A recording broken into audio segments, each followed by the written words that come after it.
শুভেন্দুকে কেন ভবানীপুরে মমতার বিরুদ্ধে প্রার্থী করলেন মোদী সহ? কেন তা অর্থবহ? ই কৌশল বিজেপির। ভবানীপুরে মহারান মমতার ঘাঁটিতে সরাসরি চ্যালেঞ্জ শুভেন্দু অধিকারীর। সেটিং ভাঙতেই মাস্টার স্ট্রোক, মমতার বিরুদ্ধে শুভেন্দুকে নামালো বিজেপি। ভবানীপুরে হাই ভোল্টেজ ফাইট, মুখোমুখি মমতা ব্যানার্জি বনাম শুভেন্দু।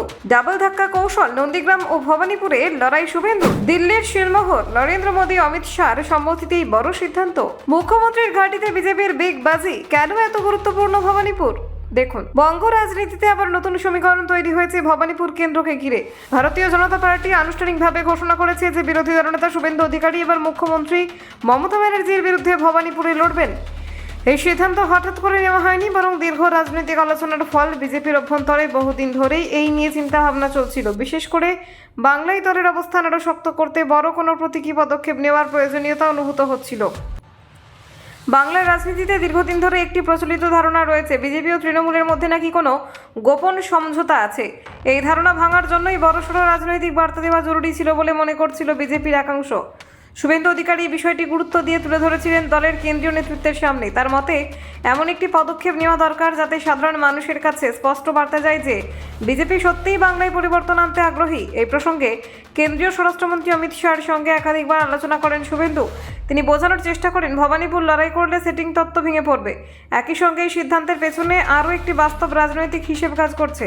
বিজেপির এবারে নির্বাচনে মুখ্যমন্ত্রী পদপ্রার্থী না করার সিদ্ধান্ত নিয়েছে, ফলে কোনো একজন নেতাকে আলাদা করে সামনে আনার প্রয়োজনীয়তা তৈরি হয়েছিল। ভবানীপুরে মমতা বন্দ্যোপাধ্যায়ের বিরুদ্ধে প্রার্থী হয়ে শুভেন্দু কার্যত সেই মুখ হয়ে উঠতে পারেন। এতে দলের প্রচারে একটি স্পষ্ট নেতৃত্বের বার্তা যাবে বলে মনে করছেন পর্যবেক্ষকরা। এই বিষয়ে চূড়ান্ত সিদ্ধান্ত নেওয়ার আগে নরেন্দ্র মোদীর সঙ্গে আলোচনা করা হয়। তার সম্মতি পাওয়ার পরই এই সিদ্ধান্ত কার্যকর হয় বলে জানা গেছে। শুভেন্দু নিজেও এই চ্যালেঞ্জ নিতে প্রস্তুত ছিলেন অনেকদিন ধরেই। তিনি বারবার বলেছেন দল চাইলে তিনি ভবানীপুরে লড়তে রাজি। শেষ পর্যন্ত সেই সুযোগই তাকে দেওয়া হয়েছে। এই লড়াইয়ের আরেকটি গুরুত্বপূর্ণ দিক হলো সময়ের ব্যবধান। নন্দীগ্রাম ও ভবানীপুরে আলাদা আলাদা দফায় ভোট হবে, ফলে একটি কেন্দ্রে ভোট মিটিয়ে অন্য কেন্দ্রে সম্পূর্ণ মনোযোগ দেওয়ার সুযোগ পাবেন শুভেন্দু। রাজনৈতিক পর্যবেক্ষকদের মতে ভবানীপুরে এই লড়াই শুধুমাত্র একটি আসনের লড়াই নয়, এটি আসলে বাংলার রাজনীতির বৃহত্তর শক্তি প্রদর্শনের মঞ্চ হয়ে উঠতে চলেছে। শুভেন্দু ইতিমধ্যেই ভবানীপুরে নিজের সংগঠনকে মজবুত করার জন্য ইতিমধ্যেই কাজ শুরু করে দিয়েছেন। ভোটার তালিকা সংশোধন থেকে শুরু করে বিভিন্ন সামাজিক অনুষ্ঠানে অংশগ্রহণ, সব ক্ষেত্রেই শুভেন্দু অধিকারীর সক্রিয়তা বেশ চোখে পড়ছে। ভবানীপুর কেন্দ্র এবার রাজ্যের সবচেয়ে আলোচিত যুদ্ধক্ষেত্রে পরিণত হয়েছে।